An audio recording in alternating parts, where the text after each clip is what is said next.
Lyudmila Pavlichenko was a scholar. Her mind focused on the past while her future hurtled toward her. She was born in 1916 in Biela Tserkva, Ukraine, a time and place already steeped in turmoil. Her family later moved to Kiev, a city of learning and culture that would shape her early ambitions. There, at Kiev University, she was not a student of war but of history, immersing herself in the grand narratives of the past. She was a brilliant and dedicated student, with a particular passion for her studies. Her life was one of academic rigor, of libraries and lecture halls, a path that seemed destined for a quiet career in academia, far from the sound of gunfire. But Lyudmila possessed a parallel passion, one that seemed at odds with her life as a scholar. Years before the war, she developed a fierce, almost competitive interest in marksmanship. It began not as a martial pursuit, but as a challenge. Defying the casual sexism that suggested shooting was a man's hobby, she enrolled in a local sniper school, treating it with the same intellectual discipline she applied to her history books. This was not a casual interest.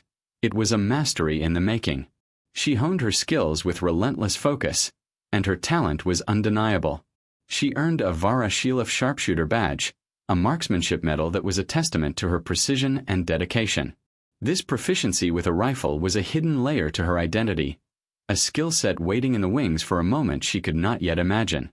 The battlefield did not create her skill, it would merely provide the grim stage for it. That stage was set with terrifying speed on June 22, 1941, when Nazi Germany launched Operation Barbarossa, the largest military invasion in history. The Soviet Union was thrown into an existential fight for its survival. The world of textbooks and university debates evaporated overnight, replaced by the thunder of panzers and the scream of Stuka dive bombers. Like millions of her countrymen and women, Lyudmila felt a duty to defend her homeland. She walked into a military recruiting office, not with hesitation, but with purpose. She was a patriot and a historian. She understood the stakes of invasion in a way few others could. At the recruiting office, however, she collided with the rigid expectations of the time.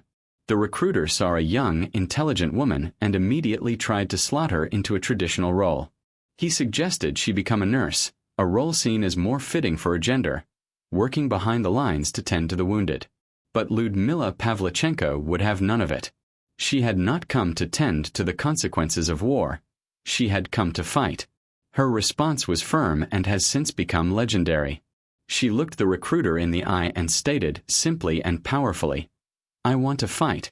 To prove she was not just another passionate volunteer but a genuine asset, she pointed to her Varashilov sharpshooter badge. This was the evidence that transformed the conversation. It was one thing to have spirit. It was another to have proven medal-winning skill. The recruiter, confronted with this tangible proof of her ability, relented. She was issued her rifle, the same model she had trained on, a Mosin Nagant 1891-30, a bolt-action weapon that would become the instrument of her destiny. With that, the history student was gone, and sniper Lyudmila Pavlichenko of the Red Army's 25th Rifle Division was born, stepping from the quiet of the academy into the roaring chaos of the Eastern Front. Lyudmila Pavlichenko's war began not with a distant shot, but with a close-range confrontation that would haunt her forever. Near Odessa, she was positioned alongside a more experienced soldier when they spotted two enemy scouts. Her comrade urged her to take the shot, but in that moment, the theoretical skill of the range collided with the brutal reality of taking a human life. She later recalled the profound difficulty, stating, "He was a beautiful young man, my first enemy, and to shoot at him was such a horrible thing." But she knew hesitation could cost her own life and the lives of her comrades. She fired, and the man fell. It was her first kill. The second scout met the same fate. This baptism by fire was a psychological earthquake. The weight of those two lives, the irreversible nature of her actions, settled upon her. She confessed that it was then she understood the true grim nature of her new profession. "It was then I knew the trouble was not over. It was only just beginning." This profession, sniper warfare, was far more than just marksmanship.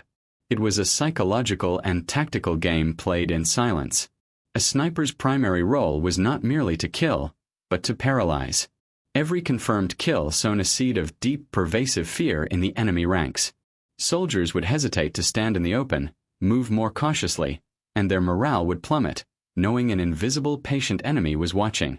A single sniper could halt the advance of an entire company, disrupt supply lines, and gather crucial intelligence on enemy movements, all while remaining a ghost on the battlefield. This was the shadow war Ludmilla mastered. As she moved from the defense of Odessa to the brutal, protracted siege of Sevastopol, her tally began to climb with terrifying speed. She was no longer just a soldier. She was becoming a statistic of dread, a legend whispered about by both sides. The German soldiers, who learned to fear the crack of her rifle, gave her a name that captured their terror. They called her Lady Death. Her legend was not built on easy targets. It was forged in the white-knuckle tension of sniper duels, where a single mistake meant instant death. In one of her most famous confrontations, she found herself locked in a deadly 2-day battle with a German ace sniper sent specifically to eliminate her. The duel was a masterclass in patience and perception. Both hunters were hidden, motionless for hours, scanning every leaf, every shadow for the slightest hint of the other. The German fired first, nearly hitting her spotter. The pressure was immense. She knew she was facing a master of his craft. The breakthrough came not from seeing the man, but from noticing the reflection off his scope, a tiny, almost imperceptible glint in a pile of rocks. She had to lure him out. With her spotter's help, they created a false target, a helmet raised just slightly above the parapet. The German took the bait. For a fraction of a second, he exposed himself, confident he had won. It was all the time she needed. Her single, precise shot ended the duel, a testament to her superior skill and nerve under unimaginable pressure. But the battlefield gives as much trauma as it does trophies. The war was not a series of clean, victorious duels. It was a meat grinder of relentless violence. In June of 1942, during the final catastrophic days of the defense of Sevastopol, the German army unleashed a massive artillery and mortar barrage on her position. There was no sniper to outwit, no target to shoot, just the indiscriminate hell of high explosives. Shrapnel from a mortar shell tore into her face and head, a devastating wound that nearly killed her. This was the brutal, impersonal cost of war. The physical scars were matched by deep emotional wounds. She had also experienced the profound loss of Leonid Kitsenko, a fellow sniper and a close friend with whom she had shared the horrors of the front lines. His death was a personal blow, a reminder of the fragile humanity that was being systematically destroyed around her. It was after this injury that she was finally evacuated from Sevastopol by submarine. Her war was over. When the final tally was officially confirmed, the numbers were staggering. In less than a year of active combat, Ludmilla Pavlichenko had achieved 309 confirmed kills.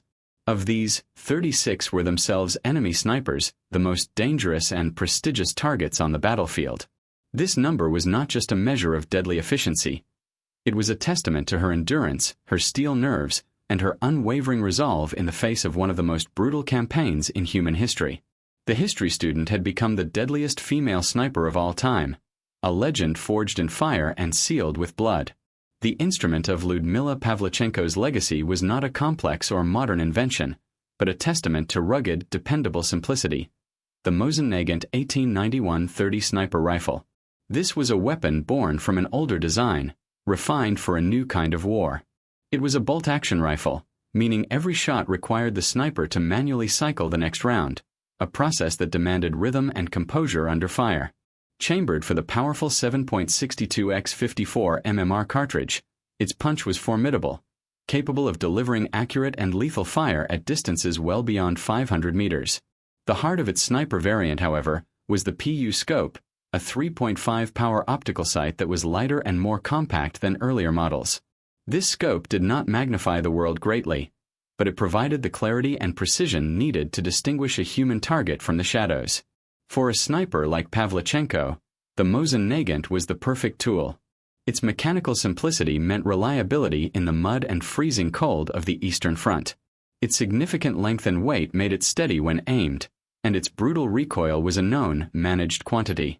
It was not a weapon of spray and pray. It was an instrument of deliberation. Each shot was a conscious act, a slow, deliberate process of breathing, aiming, and squeezing the trigger, with the bolt's sharp clack serving as the punctuation between one life-ending decision and the next. In her hands, This robust, unglamorous rifle became a precise scalpel, used to surgically remove the enemy from the battlefield. With a record-shattering tally and a face scarred by shrapnel, Lyudmila Pavlichenko was too valuable a symbol to remain on the front lines. In the summer of 1942, she was pulled from the combat she knew and thrust into a different kind of battle: the global war of propaganda and public opinion. Her new mission was to travel abroad as a Soviet celebrity, a living, breathing rebuttal to the Nazi war machine and a plea for Allied support. This transformation from soldier to symbol began with international tours that took her across the Atlantic. In North America, she was received as a hero, but also as a curiosity. The press and public were fascinated by the juxtaposition of a young, soft-featured woman and her grim profession. She toured the United States and Canada, her presence alone a powerful message about the role of women and the total nature of the Soviet Union struggle. It was during this tour that she was hosted by President Franklin D. Roosevelt and First Lady Eleanor Roosevelt at the White House, becoming the first Soviet citizen to be received by an American president. While FDR engaged with her on a political level, it was Eleanor Roosevelt with whom she forged a more personal connection, a mutual respect between two formidable women who saw the world changing around them. But it was in Chicago, before a massive crowd, that the soldier in her cut through the political pageantry. Frustrated by repetitive and often frivolous questions from the press about her appearance and uniform, she decided to speak her truth. Her voice ringing with authority, she addressed the crowd. "Gentlemen, I am 25 years old and I have killed 309 fascist invaders by now. Don't you think, gentlemen, that you have been hiding behind my back for too long?" The statement landed like a thunderclap. It was not the polite speech of a diplomat, but the sharp, unvarnished challenge of a warrior who had seen the cost of delay. In that moment, she masterfully used her own legend as a weapon of shame and motivation, transforming from a passive symbol of Soviet resistance into an active, compelling advocate for the urgent opening of a second front. She was no longer just a sniper. She was a diplomat armed with the undeniable moral authority of her experience. When the guns finally fell silent, Lyudmila Pavlichenko returned to the life that had been so violently interrupted. She completed her education at Kiev University, earning her history degree and closing a profound circle. The woman who had lived through one of history's most brutal chapters formally became a scholar of the past, serving as a military historian and later as a senior researcher for the Soviet Navy. The Soviet Union heaped its highest honors upon her for her unparalleled service. She was awarded the Gold Star of the Hero of the Soviet Union, the nation's most prestigious title, and received the Order of Lenin, its highest civilian award, not once but twice. These decorations were a formal acknowledgement of the debt her country felt it owed her. She lived until October 27, 1974, passing away at the age of 58, her name forever etched in the annals of military history. Lyudmila Pavlichenko's journey is one of the most remarkable transformations of the 20th century. A journey from a student of history to a soldier who made it, and finally to a global symbol of resistance. To remember her only by the number 309 is to miss the profound complexity of her story. She was a scholar, a warrior, a propagandist, and a trailblazer who defied the rigid gender norms of her time in the most brutal arena imaginable. Her legacy is a multifaceted one, challenging us to look beyond simple definitions of a hero. In many ways, her own words, spoken with a mixture of bewilderment and sharp critique during her American tour, best capture the unique space she occupied. She once said, "I'm amazed at the kind of questions put to me by the women press correspondents in Washington. Don't they know there is a war? They asked me silly questions such as, do I use powder and rouge and nail polish, and do I curl my hair?" One reporter even criticized the length of the skirt of my uniform, saying that in America women wear shorter skirts and besides my uniform made me look fat. This quote reveals a woman forever caught between the frivolous expectations of the world and the grim reality of her experience. A soldier who just wanted to be seen for her deeds, not her dress. So, what do you think was Lyudmila Pavlichenko's most significant legacy? Was it her unparalleled skill and cold courage on the battlefield, a markswoman who became a living legend? Or was it the powerful, unapologetic voice she used off it, challenging stereotypes and rallying a world to action? Let us know your thoughts in the comments below. If you found the story of this incredible woman compelling, and if you want to discover more stories of history's most fascinating and formidable figures, don't forget to like, subscribe, and hit the notification bell so you never miss a video.